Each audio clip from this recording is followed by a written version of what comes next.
الحمدللہ رب العالمین والصلاة والسلام علی رسولہ الکریم وعلی آلہ واصحابہ اجمعین اما بعد فاعوذ باللہ من الشیطان الرجیم بسم اللہ الرحمن الرحیم رب اشرح لی صدری ویسر لی امری واحلل عقدۃ من لسانی یفقہوا قولی۔ کل میں جب ابوظہبی سے واپسی پہ آ رہا تھا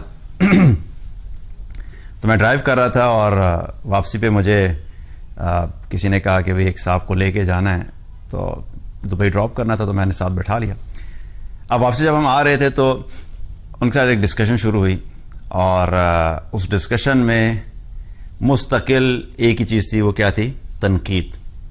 انہوں نے بولنا شروع کیا، انہوں نے کہا جی فلاں بھی غلط ہے، یہ بھی غلط ہے، ہر چیز غلط ہے، اور خاص طور پہ دین سے متعلق پہلے لوگوں نے یہ غلط کیا، اس نے یہ مسئلہ کر دیا، یہ بھی غلط۔ تو مقصد بتانے کا کیا ہے کہ مستقل ایک ڈسکشن تھی جو تنقید اور نیگیٹو ڈسکشن تھی۔ تو میں بہرحال اس میں جو ڈسکشن ہوئی اس پہ میں نہیں جاؤں گا ڈیٹیل میں کہ کیا ڈسکشن ہوئی، لیکن اس سے مجھے ایک چیز مجھے خیال آیا کہ ہم لوگ اپنی پرسنالٹیز کو کئی دفعہ جب ڈیولپ کرتے ہیں تو وہ مستقل بچپن سے جب ہم ایک منفی بات سنتے رہتے ہیں، نیگیٹو بات سنتے رہتے ہیں اور ہر وقت تنقید کے اوپر فوکس کرتے ہیں، تو پھر ایک سٹیج پہ آ کے آپ کی پرسنالٹی کا وہ اتنا پکا حصہ بن جاتی ہے کہ آپ کو ہر شخص میں صرف عیب نظر آتے ہیں، آپ کو ہر ملک میں صرف غلط چیزیں نظر آئیں گی، آپ کو ہر آرگنائزیشن میں صرف غلطیاں ہی نظر آئیں گی۔ تو وہ ہے کیا ہے کہ آپ کی اس پرسنالٹی اور مائنڈ سیٹ کی وجہ سے جو پازیٹیو چیزیں ہیں دوسروں میں، آپ کو وہ بھی نظر آنا بند ہو جاتی ہیں، کیونکہ آپ کا سوچنے کا انداز ہی وہی ہو جاتا ہے۔ تو یہ جو تنقید والا رویہ ہے، یہ یاد رکھیں کہ یہ کبھی بھی آپ کو ایک اچھا انسان نہیں بنائے گا، آپ کی پرسنالٹی کبھی بھی خوبصورت نہیں سمجھی جائے گی کہ یار یہ بڑے اچھے اخلاق کا بندہ ہے، کیونکہ تنقید کرنے والے انسان سے ہر انسان دور بھاگتا ہے کہ یار اس سے ملوں گا تو اس نے پہلے تو میرے اوپر تنقید کرنی ہے، پھر اس نے کمپنی پہ کرنی ہے، پھر اس کو کنٹری میں مسئلہ ہو جائے گا، پھر اس کو ہر وقت بس تنقید چلتی رہے گی۔ تو ایسے لوگوں سے بھی لوگ دور بھاگتے ہیں، تو یہ کوئی اچھی عادت نہیں ہے اور یہ انسان کے تعلقات بنانے کے بجائے تعلقات توڑنے کا ذریعہ بنتی ہے۔ تو اس سے میں نے سوچا کہ اس بارے میں بات کر لیتے ہیں تاکہ اللہ سبحانہ تعالیٰ ہمیں ان لوگوں میں شامل کرے کہ ہم لوگوں کے اندر جو اچھی باتیں ان کو اپریشیٹ کرنے والے ہوں اور خود بھی اپنی پرسنالٹی اس طرح ڈیولپ کریں کہ ہمارے اندر پازیٹیو چیزیں ہوں اور پازیٹیو چیزوں پہ ایمفسائز کریں۔ اب آپ دیکھیں کہ اب جو تنقید والے لوگ ہوتے ہیں نا، ان کا آپ کو رویہ بڑا ٹپیکل ملے گا۔ آپ کسی کے پاس گئے ملنے کے لیے، 1 سال کے بعد ملاقات ہوئی، تو بجائے اس کے کہ آپ اس سے 1 سال کے بعد ملے تو آپ کو وہ ملے اور خوشی سے ملے اور آپ کو وہ ویلکم کرے، انٹر ہوتے ہی پہلا سوال کیا آتا ہے؟ اچھا 1 سال کے بعد شکل دکھا دی ہے تم نے، تو بندہ کہتا ہے اچھا چلو اس دفعہ تو 1 سال کے بعد دکھائیے، اگلی دفعہ 2 سال کے بعد دکھاؤں گا۔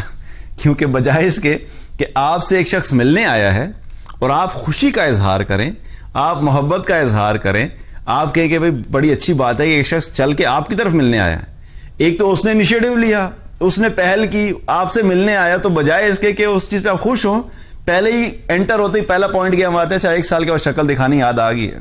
اسی طریقے سے ملتے ہی کیا ہوا کہ کسی کو بہت عرصے کے بعد ملے اور اس کو کہا یار بڑا موٹا ہو گیا تو، مطلب وہ بیچارہ چاہے پچھلے 1 سال سے ڈائٹنگ پہ ہو، کہتا ہے میں تو ابھی 1 سال سے جم جوائن کیا، پھر میں لوز کیا 10 کلو، وہ محنت کر کے 10 کلو لوز کر کے آیا تو اس کو اٹھتے ہی کیا کہ بڑا موٹا ہو گیا یار تو۔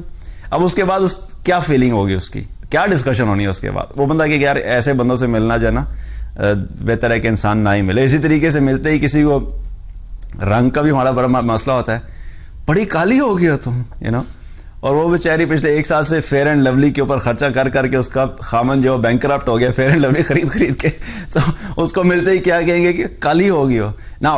یہ ایگزامپلس میں آپ کو ریئل ٹائم ایگزامپلس دے رہا ہوں۔ کیا ہوتا ہے؟ کیونکہ ہمارا فوکس دوسروں کے اندر غلطیاں ڈھونڈنے میں لگا ہوتا ہے۔ جو یہ مائنڈ سیٹ ہے نا کہ دوسروں کی غلطیوں کو ڈھونڈنا، یہ تعلقات ہمیشہ اس کی وجہ سے ٹوٹتے ہی ہیں اور انسان میں دوریاں پیدا ہوتی ہیں، کبھی بھی آپس میں محبت پیدا نہیں ہوگی، کوئی بھی نہیں ملنا پسند کرتا، اٹس اے نیچرل تھنگ۔ مطلب میں نہیں چاہوں گا کہ میں کسی کو ملوں اور ملتے مجھے کہ یار شاید تمہارے اندر یہ ہو گیا، تم موٹے ہو گئے، تم پتلے ہو گئے، تم نے کھانا کم کر دیا، تم نے کھانا زیادہ کر دیا، تم یہ کام نہیں کرتے، تم وہ کام نہیں کرتے۔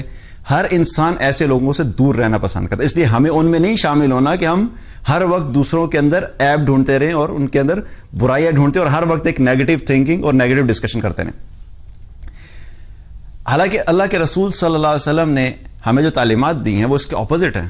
وہ کیا ہیں کہ آپ صلی اللہ علیہ وسلم نے فرمایا، ایک حدیث کا مفہوم ہے کہ جو شخص بھی دنیا میں کسی شخص کی عیب پوشی کرتا ہے کسی کے عیب کے اوپر پردہ ڈالتا ہے، اللہ سبحانہ وتعالیٰ ایسے شخص کی دنیا میں بھی اور آخرت میں بھی عیب پوشی کرے گا۔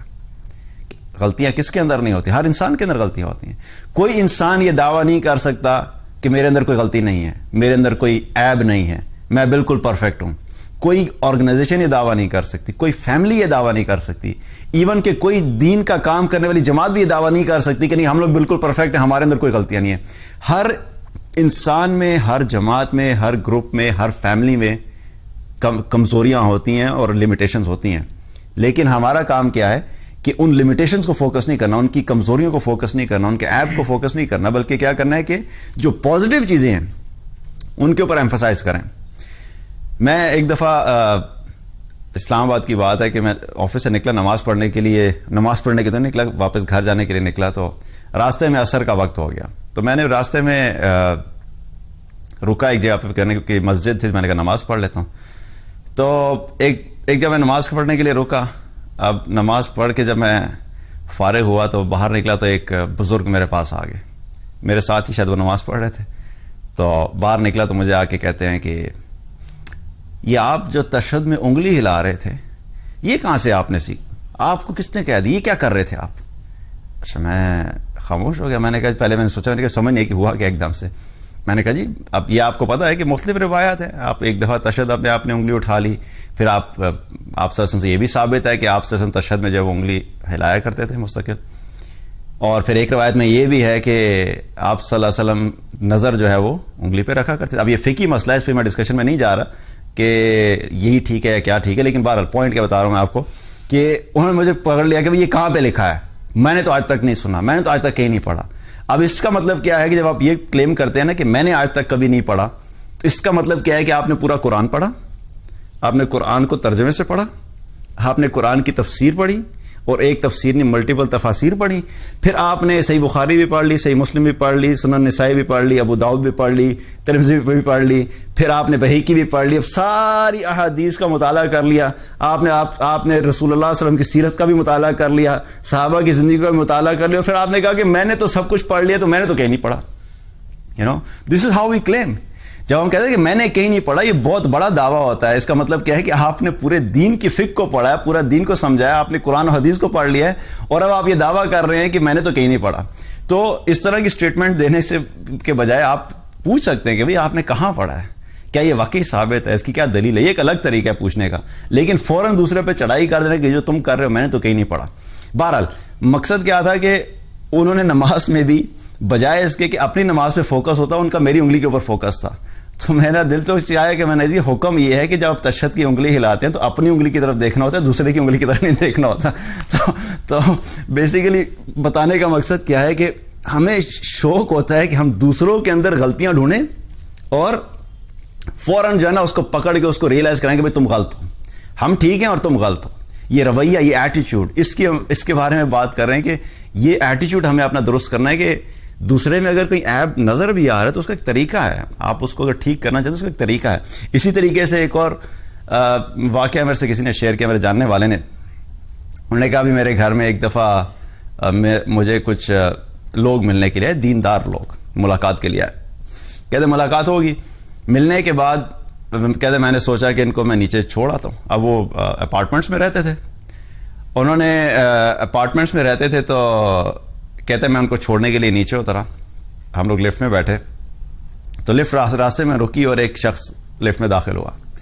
اب یہاں پہ ماشاءاللہ سے دیندار کوئی 3-4 لوگ تھے، کہتے ہیں دیندار سے مراد ہم کہتے ہیں ظاہری حلیے پہ ہم بات کر رہے ہوتے ہیں زیادہ تر، تو کہ داڑھی تھی اور کرتا شلوار پہنا ہوا ہے، تو ہمارا کرائٹیریا بھی دینداری کا صرف اتنا ہی رہ گیا نا کہ ہم دیکھتے ہیں اچھا یار بندے نے کرتا پہنا ہوا ہے، اگر داڑھی ہے، امامہ پہنا ہوا ہے یا ٹوپی پہنی ہے تو بڑا دیندار ہے۔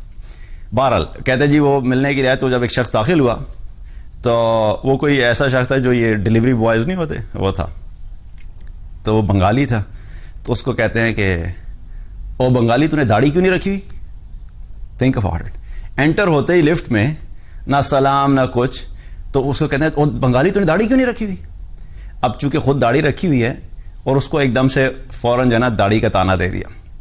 اب آپ ایسے شخص کو، اب میں کہنے والے کی نیت پہ شک نہیں کر رہا ہوں، ٹھیک ہے، انہوں نے ایک اچھی بات کی دعوت، داڑھی کی دعوت دینا کوئی غلط نہیں ہے، کیونکہ داڑھی رکھنا جو ہے وہ کیا ہے، اب یہ ایک ڈسکشن میں نہیں جا رہا کہ سنت ہے یا واجب ہے یا فرض ہے، لیکن آپ صلی اللہ علیہ وسلم نے فرمایا، بخاری شریف کی روایت ہے، اس میں آپ صلی اللہ علیہ وسلم نے کیا فرمایا؟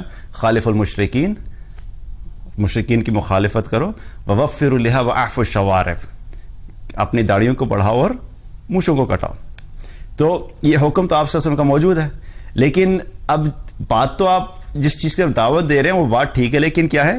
طریقہ بہت غلط ہے اور وہ وقت بھی ٹھیک نہیں ہے۔ آپ کسی شخص سے اٹھتے ہی آپ نے پہلا ٹارگٹ کیا ڈھونڈا؟ اچھا جو چیز اس کے اندر نہیں ہے اس کو ٹارگٹ کرو۔ اب آپ کیا ایکسپیکٹ کرتے ہیں کہ جب آپ کسی شخص کو پبلکلی ایسی بات کریں گے تو اس کا رسپانس کیا ہونا چاہیے؟ وہ آپ کو کہے گا سر سبحان اللہ، آپ نے کتنی نورانی بات کی ہے میرے لیے، آپ کی یہ بات سن کے میری بڑی عزت افزائی ہوئی ہے، حوصلہ افزائی ہوئی ہے، اور اب میں دعا کرتا ہوں کہ میری انسٹنٹلی داڑھی نکل ہے۔ اور جب آپ اس طرح سے بات کریں، اس نے بھی آگے سے جواب دے دیا، اس نے بھی آگے سے ایسا جواب دیا کہ اسی لیے داڑھی نہیں رکھتا کہ تمہارے جیسا نہ بن جاؤں۔ Think about it. اب آپ کس کو بلیم کریں گے؟ کہ بات یہ ہے کہ ہمیں اس چیز کو سیکھنا ہے کہ اگر ہم نے کسی کی اصلاح کرنی ہے، اب اس کا مطلب یہ نہیں کہ ہم نے اصلاح کرنا چھوڑ دینی ہے، یا اس کا مطلب یہ بھی نہیں ہے کہ ہمیں صحیح بات بتانی نہیں ہے، اس کا مطلب یہ نہیں ہے کہ ہم نے دین کی دعوت نہیں دینی، لیکن اگر وہ کام کرنا ہے، لیکن اس کام کو کس طرح کرنا ہے، اس کی ریکوائرمنٹس کیا ہیں، کب کہنا ہے، کیا کہنا ہے، کتنا کہنا ہے، کون سی بات کہنی ہے، کون سی بات نہیں کہنی، یہ تو سیکھ لیں۔ اس کے بعد دو لوگوں کی اصلاح کے لیے نکلے، اپنی اصلاح تو پہلے ہو جائے، اپنے آپ کو بھی تو ٹھیک کریں۔ اچھا پروسیس پیرلل ہے، یہ بھی ایک مسکنسیپشن ہوتی ہے، ہم کہتے ہیں نہیں جی جب تک میں خود پوری طرح 100% ٹھیک نہیں ہو جاؤں گا تب تک میں دین کی دعوت نہیں دوں گا۔ تو پھر یہ یاد رکھیں کہ یہ دن کبھی بھی نہیں آئے گا آپ کی زندگی میں کہ آپ دین کی دعوت دے سکیں، کیونکہ 100% آپ کبھی بھی ٹھیک نہیں ہو سکتے۔ زندگی میں ہر وقت کوئی نہ کوئی آپ کے اندر کمزوری رہے گی، تو اس کا مطلب یہ نہیں ہے کہ آپ دین کی دعوت کا کام نہیں کر سکتے۔ دین کی دعوت کا کام کرنا ہے، اصلاح کرنی ہے، لیکن طریقہ بھی تو سیکھنا ہے، یہ ساتھ ساتھ سیکھتے رہنا اور ساتھ ساتھ اپنے عمل کے اوپر بھی فوکس کرنا ہے۔ اب آپ صلی اللہ علیہ وسلم نے بہت سارے جگہ پہ ہمیں یہ بتایا کہ کس طریقے سے دعوت کا کام کرنا ہے۔ اسی طریقے سے قرآن میں اللہ تعالیٰ نے رسول اللہ صلی اللہ علیہ وسلم کو کیا فرمایا کہ اِنَّكَ لَعَلَىٰ خُلُقٍ عَظِيمٍ، کہ آپ سب سے بہترین اخلاق پر ہیں۔ اور آپ صلی اللہ علیہ وسلم جب دعوت کا کام کرتے تھے تو آپ صلی اللہ علیہ وسلم کو بہت فکر ہوتی تھی۔ اب آپ صلی اللہ علیہ وسلم کے اندر دوسروں کی خیر خواہی کا جذبہ، دوسروں کی اصلاح کا جذبہ، کہ کوئی بھی شخص ایمان کے بغیر نہ چلا جائے، اور آپ صلی اللہ علیہ وسلم بڑی محنت، مشقت اور ہمدردی کے ساتھ کیا کرتے تھے۔ لیکن اس کے باوجود کچھ لوگ تھے جو ایمان نہیں لائے تھے۔ ابو طالب جو تھے آپ صلی اللہ علیہ وسلم کے اپنے چچا، وہ ایمان نہیں لائے، حالانکہ اسلام کی فیور کرتے تھے، وہ اسلام کے اگینسٹ نہیں تھے۔ ابو طالب رسول اللہ صلی اللہ علیہ وسلم کے جو مشکل ترین حالات تھے دین کی دعوت کے جو شروع کے تھے، اس میں ابو طالب نے ان کی مدد کی، ان کی پروٹیکشن دی، اس کے باوجود لیکن اسلام نہیں لائے۔ آپ صلی اللہ علیہ وسلم کی جو فیلنگز تھی، آپ خود سوچیں، امیجن کریں کہ جو پوری دنیا کے لیے رحمت للعالمین بن کے گئے، ان کے اپنے چچا اسلام نہیں لائے۔ آخری وقت تک آپ صلی اللہ علیہ وسلم کوشش کرتے کہ اپنے چچا سے یہ بولا کہ آپ میرے کان میں ہلکا سا کہہ دیجئے تاکہ قیامت کے دن میں اللہ کے سامنے کہہ سکوں کہ ہاں یا اللہ انہوں نے، میں گواہی دے سکوں کہ یا اللہ انہوں نے اسلام قبول کر لیا تھا، لیکن انہوں نے نہیں قبول کیا۔ تو اس کا کیا مطلب ہے کہ اللہ سبحانہ تعالیٰ نے رسپانسبلٹی تو دی ہے کام کرنے کی، لیکن کیا ہے؟ ہدایت اللہ کے ہاتھ میں ہے۔ فذکر انما انت مذکر، اللہ تعالیٰ نے کیا فرمایا کہ آپ ان کو نصیحت کر دیجئے، کیونکہ آپ کے ذمہ صرف نصیحت کرنا ہے۔ لست علیہم بمسیطر، آپ ان کے اوپر داروغہ بنا کر نہیں بھیجیں گے، کسی کو زبردستی اسلام میں نہیں لا سکتے، کسی کو زبردستی ہدایت نہیں دی جا سکتی۔ اب رسول اللہ صلی اللہ علیہ وسلم کا علم، آپ صلی اللہ علیہ وسلم کا اخلاق، آپ صلی اللہ علیہ وسلم کی کریڈیبلٹی جو تھی، صادق اور امین، آپ صلی اللہ علیہ وسلم کی ہمدردی، آپ صلی اللہ علیہ وسلم کی محبت، آپ صلی اللہ علیہ وسلم کی محنت، آپ صلی اللہ علیہ وسلم کی قربانیاں، سارے مل کے بھی ہم وہ سب اکٹھا کریں تو ہم آپ صلی اللہ علیہ وسلم کے اس تمام چیزوں کے ایک ذرے کے برابر بھی نہیں ہو سکتے۔ لیکن اس کے باوجود کیا ہوا کہ کچھ لوگ ایمان لائے اور کچھ ایمان نہیں لائے۔ لیکن اللہ سبحانہ تعالیٰ نے ہمیں کس چیز کا مکلف ٹھہرایا ہے؟ محنت کا محنت ہم نے کرنی ہے، اور محنت کرنے کے بعد ہمارے ذمہ یہ نہیں ہے کہ کوئی ہماری محنت کی وجہ سے مسلمان ہوگا کہ نہیں ہوگا، کوئی ہماری محنت کی وجہ سے ایمان پہ آئے گا کہ نہیں آئے گا، ہدایت پہ آئے گا کہ نہیں آئے گا، لیکن ہم نے محنت کرنی ہے۔ اور محنت کیسے کرنی ہے اس کے بارے میں بھی اللہ سبحانہ تعالیٰ نے قرآن میں کیا فرمایا؟ ادعو الی سبیل ربک بالحکمہ، کہ بلاؤ لوگوں کو اللہ کے راستے کی طرف حکمت کے ساتھ۔ اب حکمت کا کیا مطلب ہے؟ یہ جو ایگزامپلز میں نے آپ کو دی ہیں، بیسیکلی وہ اسی پوائنٹ آف ویو سے دی ہے کہ حکمت کا مطلب کیا ہے کہ کوئی ایسی جگہ ہوتی ہیں جہاں پہ آپ کو نظر آ رہا ہے کہ وہ چیز غلط ہو رہی ہے، لیکن اس وقت اس چیز کو کہنا درست نہیں ہے، اس وقت خاموش رہنا زیادہ بہتر ہے بجائے اس کے کہ بولا جائے. یا اگر آپ نے دعوت دینی بھی ہے تو پہلے لوگوں کو جاتے ہی لوگوں کو ان کی جو غلطیاں اور ان کے جو عیب ہیں ان کو ٹارگٹ نہیں کرنا. مطلب خود ہم نے اگر آپ نے پردہ کرنا شروع کر دیا تو جاتے ہی پہلی دعوت کیا دیتے ہیں؟ اچھا میں تو پردہ کرتی ہوں، یہ پردہ نہیں کرتی، تو میں پردہ کرتی ہوں، میں تو گئی جنت میں. اب یہ پردہ نہیں کرتی تو کیا گئی؟ جہنم میں. میں نے تو داڑھی رکھ لی ہے تو میرا تو ہو گیا جنت کا سرٹیفکیٹ کنفرم، اس نے داڑھی نہیں رکھی تو یہ تو کبھی جنت میں جا ہی نہیں سکتا. تو ہم فوراً دوسروں کے اندر وہ چیزیں ڈھونڈنا شروع کر دیتے ہیں جو وہ لوگ نہیں کر رہے. اب ایسے اس انداز سے اگر لوگوں کو دعوت دی جائے گی، اس انداز سے اگر آپ لوگوں کو ٹارگٹ کریں گے تو کبھی بھی لوگ آپ کی دعوت کی طرف نہیں آئیں گے. عمل کرنا ضروری ہے، اس میں کوئی شک نہیں کہ ہمارا عمل بھی ایک بہت بڑی چیز ہوتی ہے کہ خود تو ہم عمل نہیں کرتے اور لوگوں کو ہم کہتے ہیں کہ وہ ٹھیک ہو جائیں، لیکن اس کا مطلب یہ نہیں ہے کہ عمل نہیں ہے تو آپ لوگوں کو دعوت بھی نہیں دے سکتے.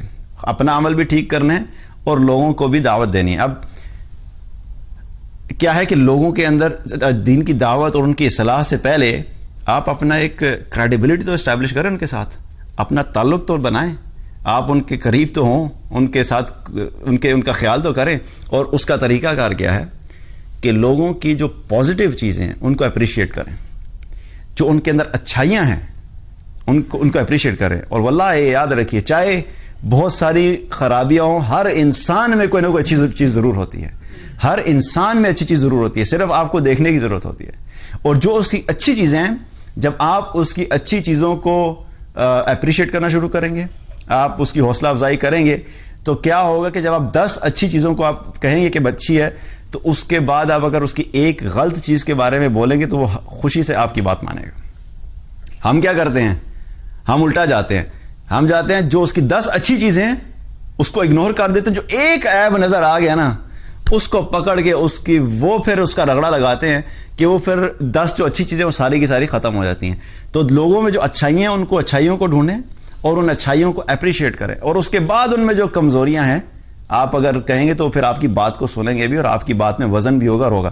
اور دوسری بات اس میں یہ بھی ضروری ہے کہ اپنا عمل ہونا ضروری ہے.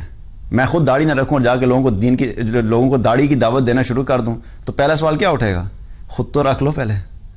میں خود پردہ نہ کر مطلب کچھ جو پردہ نہیں کرتا کوئی تو وہ خود پردہ نہیں کرے اور جا کے دوسروں کو دعوت دینا شروع کرے پردہ کرو، تو یہ خود تو پردہ کر لے.